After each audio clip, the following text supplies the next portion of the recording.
Olá! Hoje a gente vai mergulhar num material bem interessante que tenta, assim, decifrar o sucesso no empreendedorismo. As 10 características empreendedores de sucesso. A nossa ideia aqui é explorar esses 10 comportamentos que essa análise diz que fazem a diferença, sabe? Queremos entender o que está por trás dessas ações e como praticar isso consistentemente pode levar, bom, a resultados bem legais. O que será que essa análise traz de mais, assim, surpreendente mesmo? Oi. Bom, essa pergunta é ótima para a gente começar. E o interessante que o material já deixa claro logo de cara é que a gente não está falando de, sei lá, um dom ou uma personalidade específica que a pessoa nasce com ela. A análise foca mesmo em comportamentos. Coisas que a gente pode observar, sabe? Práticas que dá para aprender, dá para melhorar. A chave mesmo, pelo que a fonte indica, parece ser a disciplina. Aplicar isso todo dia, de forma consistente, não só ter a característica, entende? Entendi. É mais sobre fazer do que só ser, né? Mais prática, menos mágica. Bom, começando então pela primeira que a análise traz: busca de oportunidades e iniciativa. A ideia aqui é ser um motor, né? Ser proativo, não só reativo. O material fala em antecipar as coisas, tipo, vai aumentar o custo da matéria-prima e já agir, buscar crescer ativamente novos mercados e até achar valor onde ninguém está vendo.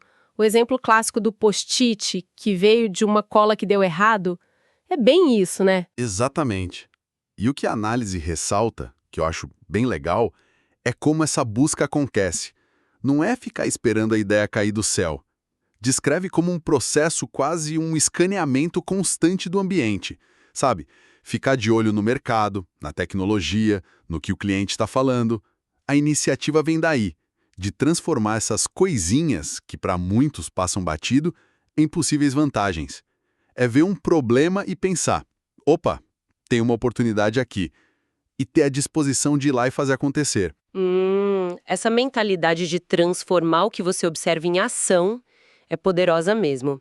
E isso já me faz pensar direto na segunda característica: persistência. Porque achar a oportunidade é uma parte, né?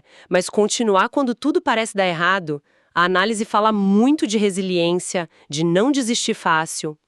Mas ela também menciona uma coisa que eu achei crucial: reavaliar e mudar os planos. Como que a fonte separa isso da teimosia pura, sabe, insistir no erro? Pois é, essa distinção é fundamental. E o material explora isso bem. Persistência, nesse contexto da análise, não é teimar num caminho que, olha, claramente não está levando a lugar nenhum.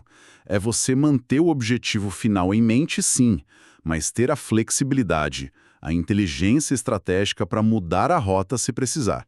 A ideia de pivotar, né? Fazer aquele ajuste grande na estratégia sem largar a visão. Isso é central. A persistência inteligente, então, envolve aprender com os tropeços, com os nãos que a vida dá, analisar o que deu errado e ajustar. Teimosia seria ignorar os sinais e dar murro em ponta de faca. Faz todo sentido. É uma resiliência que aprende, que se adapta, não é cabeça dura. E falando em adaptação, em lidar com o incerto, a gente chega na terceira: disposição para correr riscos calculados. A análise faz questão de dizer: não é ser doido, não é apostar tudo. Como é que ela define esse cálculo do risco? O cálculo, segundo a fonte, está muito na preparação e em tentar diminuir a chance de dar errado, sabe? Mitigar. O empreendedor de sucesso, ele não foge do risco, porque inovar sempre tem um grau de incerteza, né? Não tem jeito. Mas ele busca ativamente transformar o desconhecido em algo mais gerenciável. Isso quer dizer o quê? Pesquisar muito, analisar cenários diferentes, pensar num plano B, num plano C, fazer protótipos, testar pequeno antes de investir uma grana alta. A ideia é reduzir a chance de erro e aumentar a de sucesso, focando naqueles desafios que são, digamos, moderados, onde o ganho potencial justifica o risco, mas sem colocar tudo a perder numa jogada só. É mais ciência do que sorte, entende? Entendi. Não é não ter medo, é gerenciar a incerteza. É bem diferente. E essa gestão me parece que conecta direitinho com a quarta característica: exigência de qualidade e eficiência. A análise coloca isso como uma busca sem fim por fazer melhor e usar os recursos de um jeito mais inteligente. Fala até em melhorar sempre. tipo a filosofia Kaizen. Cilinha, a fonte usa essa ideia da melhoria contínua, o Kaizen, que é aquela filosofia japonesa de buscar sempre pequenas melhorias em tudo, né? Como um exemplo-chave. Mas não para por aí. A exigência de qualidade, ela tá ligada aí além do que o cliente espera, sabe? Não só entregar o básico, mas encantar, para construir lealdade. E a eficiência? Bom, aí entra criar procedimentos, sistemas, checklists, coisas que garantam que aquela qualidade vai ser entregue sempre de forma consistente e otimizando o uso do tempo, do dinheiro. O ponto crucial aqui, segundo a análise, é que qualidade e eficiência não são só um plus, um diferencial. São essenciais para a sustentabilidade do negócio, para ele poder crescer de forma saudável. Sem processo, a qualidade se perde quando a empresa aumenta, né? Uhum. Essa ligação com sustentabilidade e poder escalar o negócio é um ponto excelente. E o que parece que amarra tudo isso é a quinta característica: comprometimento. A análise descreve um senso de responsabilidade pessoal muito forte. Pelo negócio, pela equipe, pelos clientes. Fala em assumir a responsabilidade quando dá errado, sem procurar culpados. Trabalhar junto com a equipe, colocar a mão na massa mesmo e priorizar o cliente. Como isso funciona no dia a dia segundo o material? Olha, o impacto que eles destacam é principalmente na cultura da empresa e na confiança que se cria. Quando o líder demonstra esse nível de comprometimento, sabe, assume a responsabilidade, está ali trabalhando lado a lado, prioriza o relacionamento de longo prazo com o cliente, mesmo que isso custe um lucro agora, isso gera um engajamento na equipe muito mais forte do que, sei lá, qualquer palestra motivacional. Cria um ambiente onde o pessoal sente que faz parte de algo maior e confia que o líder está no mesmo barco, remando junto. Essa confiança, tanto dentro da empresa quanto vinda dos clientes, é um ativo que não tem preço, né? E a análise liga isso diretamente a essa postura de comprometimento. A cultura realmente parece ser um espelho disso, é verdade. E para tomar essas decisões comprometidas, para buscar qualidade, imagino que a sexta característica seja fundamental: busca de informações. A fonte descreve isso quase como uma fome mesmo, sabe? Uma necessidade de estar sempre aprendendo, se atualizando. Que tipo de prática a análise destaca nessa busca? Destaca uma combinação que eu achei bem interessante. Por um lado, a importância de você ir lá pessoalmente buscar informação do mercado. Ir a campo, conversar com o cliente, com o fornecedor, sabe? Sentir o pulso da realidade mesmo, pé na rua. Por outro lado, a humildade de reconhecer que você não sabe tudo e buscar ativamente a ajuda de especialistas. Contador, advogado, mentor, consultor, quem entende daquele assunto específico. Hoje em dia, com tanta informação por aí, a habilidade não é só achar informação, né? É saber filtrar o que realmente importa e, principalmente, saber aplicar aquilo para o seu negócio. A análise sugere que essa mistura de investigação direta com consulta especializada é crucial para evitar erros que custam caro e para tomar decisões melhores, mas bem informadas. Essa combinação de pé na rua com ajuda especializada é muito prático, isso faz todo sentido. E ter a informação certa com certeza ajuda muito na sétima característica: estabelecimento de metas. A análise fala em transformar a visão lá do futuro em objetivos concretos, desafiadores, mas realistas, o que faz uma meta ser boa mesmo, segundo essa visão. A eficácia da meta, de acordo com o material, vem de alguns pontos-chave. Primeiro, ela tem que ser desafiadora o suficiente para te motivar, para te tirar da zona de conforto, mas também realista, para não gerar só frustração, né? E tem que estar alinhada com a visão de longo prazo, com seus valores, aquela estrela guia que te norteia. Segundo, e talvez o mais importante, elas precisam ser mensuráveis. A análise critica muito aquelas metas vagas, tipo, quero aumentar as vendas ou quero melhorar o atendimento. Isso não diz nada. Em vez disso, defende usar indicadores-chave de desempenho, os KPIs, bem claros, tipo, aumentar as vendas em 15% no próximo trimestre, ou reduzir o tempo de resposta ao cliente para menos de 24 horas. Metas assim funcionam como um mapa mesmo, sabe? Alinham todo mundo na equipe, permitem ver se você está progredindo de forma objetiva e perceber rapidinho onde precisa ajustar o rumo. Sem número claro, fica difícil saber se tá chegando lá mesmo, né? Complica. E isso leva a gente direto para a oitava característica: planejamento e monitoramento sistemáticos. Se as metas são um mapa Isso aqui é tipo a bússola e a navegação em si.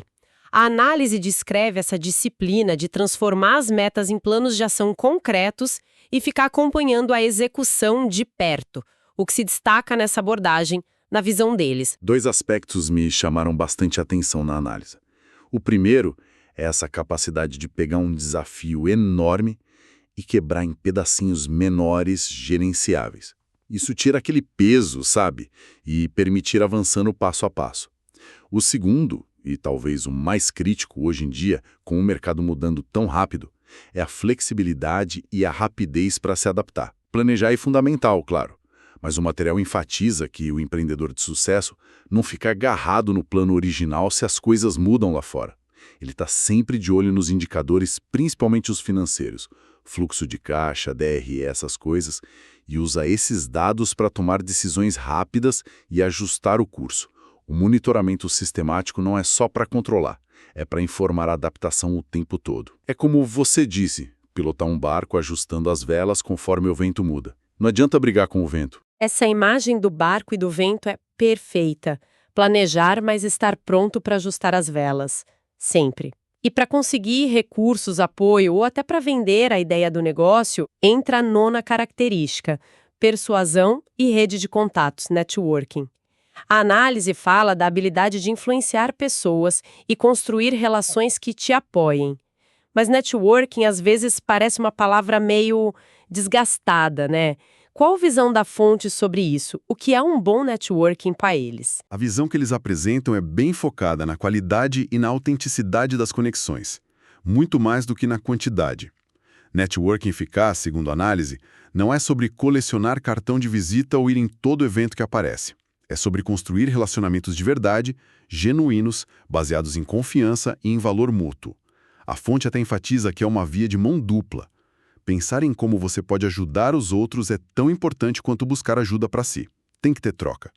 Uma rede forte, construída desse jeito, vira uma fonte incrível de informação, de parceria, de suporte. E a persuasão entra aí como a habilidade de comunicar sua visão, suas ideias, de um jeito claro, convincente, para conseguir mobilizar essa rede e obter o apoio que você precisa das pessoas certas. Não é manipular, é inspirar, é alinhar interesses. Gosto muito dessa abordagem da via de mão dupla, da autenticidade. Faz toda a diferença e, finalmente, a gente chega na 10ª característica: independência e autoconfiança. A análise descreve como aquela crença na sua própria capacidade de julgar, de decidir, de seguir seu caminho. Mas como que a gente equilibra isso com aquela busca por informação e conselhos que a gente viu antes? Não é contraditório? O equilíbrio, como a fonte descreve, é sutil, mas importante. Independência e autoconfiança aqui não querem dizer ignorar feedback ou ser teimoso, cabeça dura. Significa ter a capacidade de ouvir sim, ouvir diversas opiniões, ponderar os conselhos que você recebe, lembra da busca por especialistas, analisar tudo criticamente e, então, ter a convicção interna, a segurança, para tomar a decisão que você acredita ser a correta, mesmo que ela seja impopular ou vá contra o que todo mundo está dizendo. É uma confiança que vem do preparo, da análise, do autoconhecimento. Não é arrogância. Essa segurança bem fundamentada, segundo a análise, é o que permite ao empreendedor liderar com clareza e inspirar confiança na equipe, nos investidores, nos clientes, principalmente naqueles momentos mais turbulentos de incerteza. Ufa, percorremos as 10.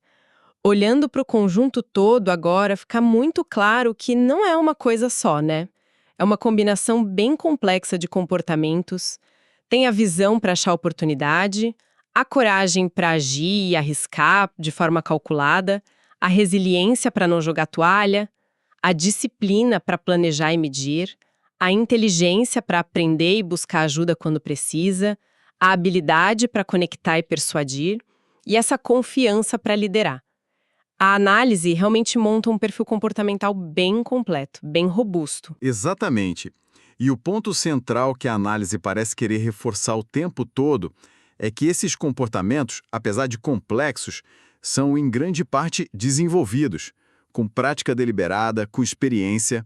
É menos a pessoa nasceu assim e muito mais ela se tornou assim.